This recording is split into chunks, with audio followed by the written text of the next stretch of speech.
Ya. Buenos días, muchas gracias por estar acompañándonos hoy día en esta conversación. Mi nombre es Paulina Segovia Candia y soy coordinadora y comunicadora científica en la Global Science of Learning Education Network, que es una red internacional que busca implementar e integrar de forma eficiente las ciencias del aprendizaje en las políticas públicas y también en la práctica educacional. Y hoy día estamos con la doctora Evelyn Cordero Roldán. Ella es doctora en neurociencia de la Pontificia Universidad Católica de Chile. Es directora ejecutiva de la Fundación Educacional Arrebol. Trabaja como docente también y también en esta fundación como intermediadora del conocimiento, buscando derribar neuromitos que ya están muy arraigados en la educación en Chile.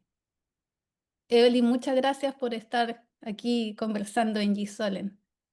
Hola Paulina, muchas gracias por la invitación.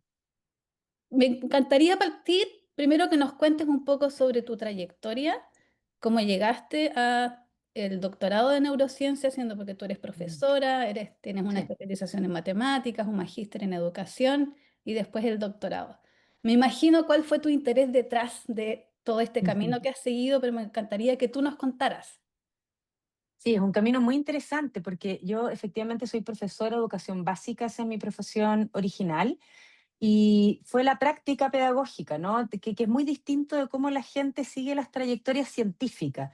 En la trayectoria científica, la experiencia práctica está relacionada con el laboratorio y con otras cosas. En cambio, en las carreras como la educación, la experiencia práctica da mucho feedback de qué es lo que uno hace y cómo uno va trazando esa trayectoria finalmente a propósito de los desafíos con los que tú te vas encontrando.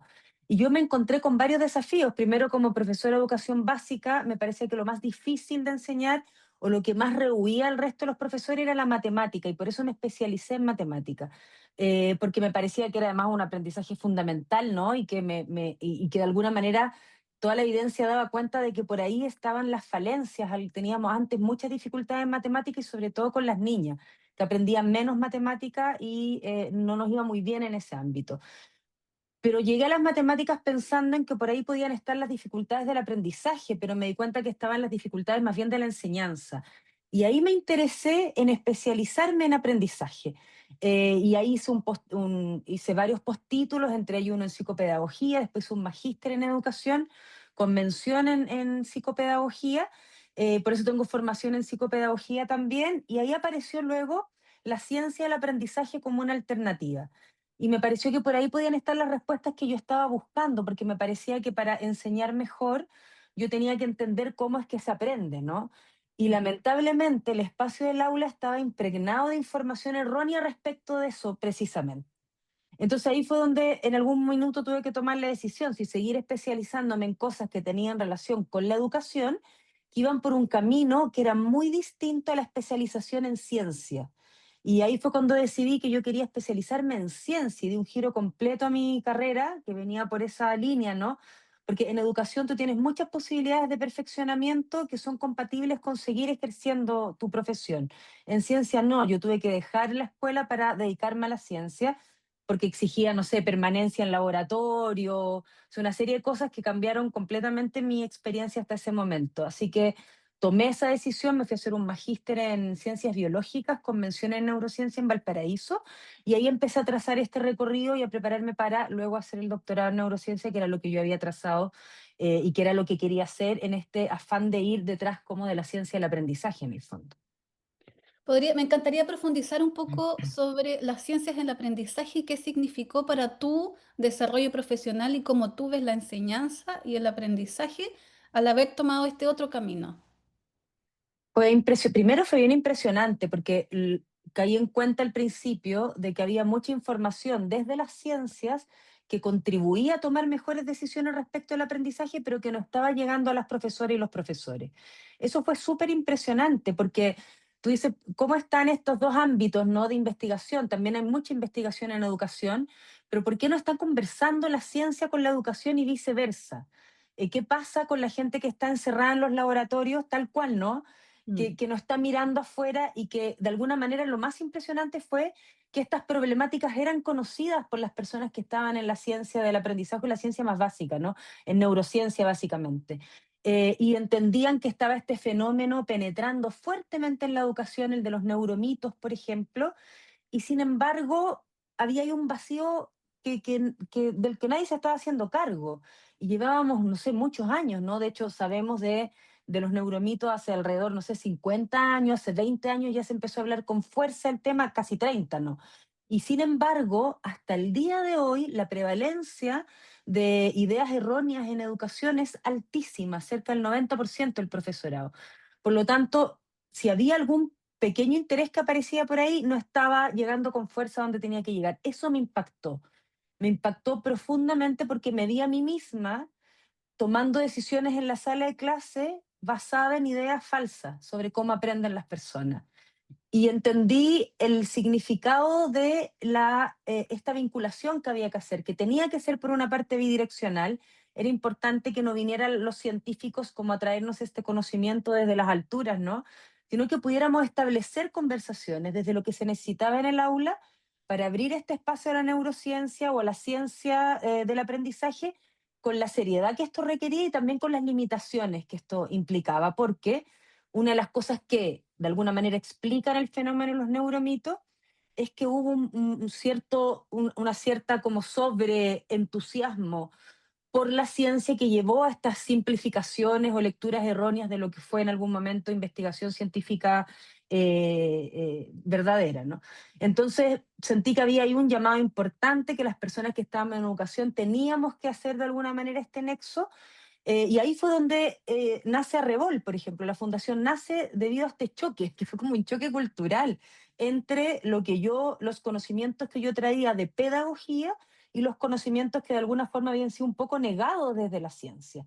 Y también todo este otro tsunami de información falsa que nos estaba llegando a los profesores y las profesoras y que hasta el día de hoy sigue ese fenómeno y que había que ponerle un alto con seriedad, como con cierta fuerza, ¿no?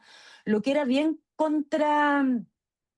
no es contraintuitivo, pero era contraestratégico, porque decir vamos a hablar de neurociencia en educación, pero poniéndole límites a la neurociencia que llega hacia la educación, tal vez no era una buena estrategia de marketing, porque la gente se entusiasma con el tema precisamente porque les interesa o creen que en la neurociencia ve respuesta y Ujú. no había tales respuestas. Lo que más había era ciertas orientaciones relacionadas con procesos neurobiológicos, pero esos procesos neurobiológicos cuando tú los entiendes, pero no los contextualizan, no le das esa bajada necesaria que se le da al aula, que se le da el contexto. A quiénes están educados, a quiénes estás educando, qué edad tienen, de dónde son, cuáles son sus ingresos, sus niveles socioeconómicos, cuáles redes tienen alrededor, todas esas cosas, ¿no? Que hacen de la educación lo que es, ¿no? Que este fenómeno social es información que no tiene mucho sentido. Entonces, el desafío sí es súper gigante, súper bonito también de asumir y generó una gran cantidad de alianzas, colaboraciones que nos permitió ir haciendo este camino, que todavía hay muchísimo por andar y que necesita muchísimo más, pero que me sentí llamada por la experiencia en el fondo, por esto que te contaba de este choque. Oye, tocaste tantos temas que a mí me parecen fundamentales y que me gustaría que los desglosáramos un poco. El primero, ¿cierto?, es el concepto de neuromito. Si pudieras, te voy a dejar los puntos que me parecen muy interesantes para que los podamos ir conversando ya. Neuromito, si pudieras darnos un ejemplo, ¿cuál es un Claro, neuromito que está muy instalado y cómo tú puedes em, ir derribando ese neuromito? ¿Cuál sería una aproximación desde la ciencia del aprendizaje para tratar eso? Y también lo otro después para dirigir un poco la conversación hacia la intermediación del conocimiento, knowledge brokering, como en inglés, que hablaste de contexto, hablaste de el valor del conocimiento, no solo del conocimiento científico, sino que también el conocimiento desarrollado en la práctica educacional y que ambos tienen que conversar y valorarse de la misma forma. Entonces, por primero, supuesto. neuromito, un ejemplo Un y ejemplo. desarrollarlo como tú lo tratas en la práctica. Perfecto. Mira, los neuromitos son ideas erróneas respecto a cómo aprendemos los seres humanos, por eso es neuromito, ¿no? No todo lo que aparece como información falsa desde la ciencia es un neuromito. Lo que hace un neuromito ser tal es que tú les puedes seguir la trayectoria, tú puedes encontrar el origen del neuromito, porque todos ellos parten de alguna idea que apareció en algún momento, en algún artículo, qué sé yo, y que se transformó en el camino, se tergiversó porque se malinterpretó o porque sufrió de este fenómeno de sobreentusiasmo respecto de las evidencias científicas. Ujú, Entonces no son tantos. Está el neuromito del efecto Mozart, que uno puede ir a buscar cuál fue el paper que habló de este efecto y cómo eso se tergiversó en una noticia en el New York Times y el fenómeno que generó, ¿no? Entonces uno puede como seguirle la trayectoria a los neuromitos. Está el neuromito de los estilos de aprendizaje, que ese es el más arraigado en educación y me parece muy buen ejemplo, porque está la idea de que las personas tenemos una preferencia o estilo de aprender y por lo tanto, una vez que se nos identifica ese estilo y se nos enseña de esa manera, deberíamos aprender mejor. Y se supone que hay algunas variaciones de eso, pero hay tres básicamente, que es que las personas podemos aprender de manera visual, de manera auditiva o de manera kinestésica. Y eso no tiene ninguna evidencia, nunca la ha tenido. A veces la gente dice es que hay modas que pasan. No, nunca ha habido una evidencia que sostenga que eso es cierto. El aprendizaje no tiene que ver con la forma con que tú recibes la información, sino con lo que haces con ella. Y eso depende de memorias, depende de procesamiento y depende sobre todo de cómo se te invita a aprender, ¿no? Y ahí es donde se juegan las metodologías. Entonces, una de las cosas que hay en distintos países que han sido de alguna manera, han tenido reformas educativas que vienen como de una misma línea, ¿no? Estados Unidos, España y casi toda Latinoamérica, usan, por ejemplo, para la integración o para la inclusión, las recomendaciones del DUA. Y el DUA, que es el diseño universal del aprendizaje, que se basa en diseño universal, una idea que surgió de que los lugares tenían que adaptarse para la discapacidad y que fue una muy buena idea. Cuando se transforma en diseño universal para el aprendizaje, se operacionaliza a partir de los estilos de aprendizaje. Primero lo hace a través de las inteligencias múltiples, después lo hace a través de los estilos de aprendizaje y eso masificó de una manera brutal los estilos de aprendizaje en el profesorado, porque aparece en nuestro país, al menos en Chile y en varios otros lugares, aparece incluso en decretos ministeriales, que la inclusión se abre paso a través del DUA, que es adaptar a las distintas ciertos desafíos que tenga el aula, pero a través de estas tres modalidades. Entonces eso implicó que profesores, que primero las universidades lo incluyeran en sus mallas curriculares, enseñaran a los profesores a detectar a través de test, ¿cierto?, estos tres estilos y luego a planificar la enseñanza a partir de eso. Entonces es un fenómeno que se hizo súper masivo y súper complejo. Ahora bien, hay que reconocerle algunas cosas, ¿no? Una de las cosas que tiene esta idea y que es lo que yo creo que hay que poder mirar, es que se abrió la posibilidad de la diversificación metodológica, que es buscar varias maneras, ¿no?, de abordar un contenido específico. La diversificación metodológica es una buena noticia para el aula y sobre todo la adaptación curricular a propósito de las necesidades educativas o los desafíos que los niños y las niñas tienen en la sala de clase. Sin embargo, la razón que hay detrás, la razón educativa que hay detrás es un neuromito y es un error seguir abordándolo de esa manera. Hay que empezar a mirar cuáles son los objetivos que uno tiene de enseñanza para empezar a ver cuáles son las metodologías que mejor conversan con esos objetivos. Porque hay cosas que efectivamente tú tienes que hacer, hay memorias que tienen que ver con tu cuerpo, ¿no? Uno siempre el mismo ejemplo, pero un muy buen ejemplo, el de la bicicleta. Yo puedo aprender teoría de andar en bicicleta, pero hasta que no me suba a la bicicleta y mi cuerpo no aprenda, no lo voy a saber. Pero hay otras cosas que dependen de memorias del conocimiento, como las memorias semánticas, y esas requieren repetición, muchos procesos de evocación. Y ahí es donde la ciencia del aprendizaje tiene mucho que aportar. Pero te fijas, son aportes limitados de entender los procesos neurobiológicos, pero luego cómo tú transformas eso en una metodología. Y ahora voy a la pregunta que tú me hacías. Eso depende del contexto, eso depende de dónde estás enseñando, eso depende de tus estudiantes, depende de su edad, depende de las conexiones que puedes hacer a propósito de su entorno, depende de una serie de otras decisiones que se toman en el aula y precisamente ahí lo que predomina es la práctica. Entonces, la evidencia informa para la toma de decisiones y es uno de los aspectos que se debe tener en cuenta versus una gran cantidad de otros aspectos que hay que tener en cuenta. Y es donde lo pedagógico se juega en el fondo. En el aula lo pedagógico se juega en ese contexto, en esa decisión que toman profesores y profesoras cuando tienen que tomar todos estos conocimientos y convertirlos en una metodología que sea efectiva para que los niños y las niñas aprendan en el fondo. Mm. Tú trabajas también desde la creatividad. Sí.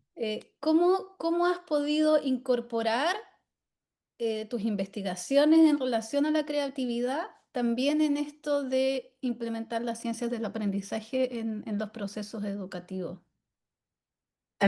Cuando yo decidí que iba a estudiar, qué línea iba a desarrollar en el doctorado en neurociencia, la creatividad me saltó como, una línea de investigación que me iba a poder también permitir hacer estos vínculos entre educación y ciencias del aprendizaje. Y tiene que ver con que la creatividad está presente en todo, ¿no? No hay un discurso educativo o no hay un papel, no hay un documento, ningún discurso educativo que no contemple la necesidad de que las personas desarrollen la creatividad y el pensamiento crítico, por ejemplo. Sin embargo, cuando tú vas a mirar qué es lo que está ocurriendo en el aula, cuando hablamos de esto de la práctica, lo que pasa en la sala de clase y que se ha medido además, tú ves que la creatividad no parece estar del todo presente, porque estamos más bien muy centrados en un tipo de pensamiento, que el pensamiento más bien convergente, de homogeneizar el aula, de que todos te respondan lo mismo, que ojalá sea lo correcto, y nos vamos poco a desafiar a las y los estudiantes con preguntas que les permitan, que a todos nos permitan descubrir cuáles van a ser las respuestas, incluso al profesor o la profesora. Entonces, comprender las bases neurobiológicas de la creatividad me abría un camino para luego seguir, que es lo que yo hice, ¿no? Yo en el doctorado estudié las bases neurobiológicas de la creatividad, aportamos, digamos, algo que ya sabíamos, que hasta ahí a la base funciones ejecutivas, conocimiento, etcétera. Y yo después hice investigación ya en la sala de clases para ver si efectivamente la creatividad era entrenable, y ahora lo que me interesa es que más que entrenable como en un momento específico, sea aplicable al contexto pedagógico desde cómo transformamos el currículum en una oportunidad de desarrollo de la creatividad, cómo lo hacemos más orgánico en el fondo, como menos artificial esto de meter como un entrenamiento de creatividad, sino abrirle espacio. Y me pareció que por ahí va porque hay harta evidencia que dice que depende de ciertas funciones ejecutivas y todos los elementos que son necesarios para ser creativo están en la sala de clase. Entonces uno escucha esos discursos, a mí todo el mundo te dice que la escuela es el peor lugar para desarrollar la creatividad y debiera ser el lugar ideal, porque tiene todo, tiene el conocimiento, tiene la posibilidad de la motivación que se da desde las pedagogías, ¿no? Está el contenido, están las funciones ejecutivas que subyacen a la creatividad, son espacios colectivos donde hay otros que piensan otras cosas que pueden nutrir el proceso creativo, es decir, tiene todos los elementos para que ahí ocurra la creatividad. Y si nos ocupamos de que ocurra desde la infancia, entonces probablemente vamos a desarrollar entornos creativos, ¿no? Van a ser más propios, ¿no? de nuestra experiencia luego cuando seamos también adultos. Finalmente, los países se hacen más desarrollados en la medida que las personas son capaces de ser más creativas y desarrollar innovación. Entonces, muy relevante, pero por muy relevante que sea y que estén todos los discursos, insisto en eso, en la práctica le damos muy poco espacio. Mira, en honor al tiempo, quiero hacerte una pregunta relacionada con la creatividad y con lo que hacen en Fundación Arrebol. Dos cosas. Primero, ¿cuáles han sido los desafíos que ustedes han encontrado para implementar la ciencia del aprendizaje en la práctica educativa a través del trabajo que hacen en Fundación Arrebol? Y también, ¿qué estrategias se han dado cuenta que han sido eficaces para trabajar la Perfecto. creatividad y las ciencias del aprendizaje en la enseñanza? Sí. Mira, una de las cosas que más nos llama la atención es que hay harta como resistencia de parte del profesorado a entender qué son las evidencias, ¿no? Y cómo las evidencias les pueden ahorrar tiempo y nutrir sus decisiones pedagógicas. Cuando tú hablas de si dices que hay una evidencia, por ejemplo, la evidencia que se recolectó en Inglaterra, de que si los estudiantes adolescentes entran más tarde al colegio les va mejor, aprenden más, porque el horario se compatibiliza con su ciclo circadiano, que los adolescentes están con un rezago, ¿no? Cuando tú explicas esas cosas, muestras esa evidencia, a veces la respuesta, pero es que eso es en Inglaterra y somos distintos de Inglaterra. Entonces, no se entienden que las evidencias están ahí, pero el contexto es nuestro y que somos los educadores los que hacemos esas adecuaciones contextuales y que eso no invalida que la evidencia que se produjo, no sé, en Japón o en Inglaterra sea inválida para Chile, por ejemplo, para el lugar donde se esté intentando aplicar. Entonces, hay una idea de que hay como una confusión respecto de cuáles son los aportes de la evidencia, porque se cree que la bajada es como automática. Y ahí es donde hay que trabajar en función de que las evidencias están ahí, nos informan, pero somos las personas que estamos tomando decisiones en la sala de clase las que discutimos cómo se hace esa bajada y le damos ese contexto necesario. La evidencia en sí misma no va a ser nada, ¿no? Si nosotros no somos capaces de apropiarnos de esa información y transformarla en una decisión metodológica a la que además le podamos hacer seguimiento y saber cómo está resultando. Entonces, ese ha sido un gran desafío, cómo lograr que se entienda qué son las evidencias, cómo la ciencia nos informa. Y yo creo que eso tiene que ver con que las personas que estamos en educación no hemos sido formadas en términos científicos, no se nos enseña a leer un artículo, no se nos enseña dónde están las fuentes, ¿cierto? Que pueden nutrir de mejor manera nuestra carrera, nuestro desarrollo profesional. Se queda mucho en la práctica, a diferencia, por ejemplo, de la medicina, que también es una profesión práctica, pero que se nutre de la investigación científica.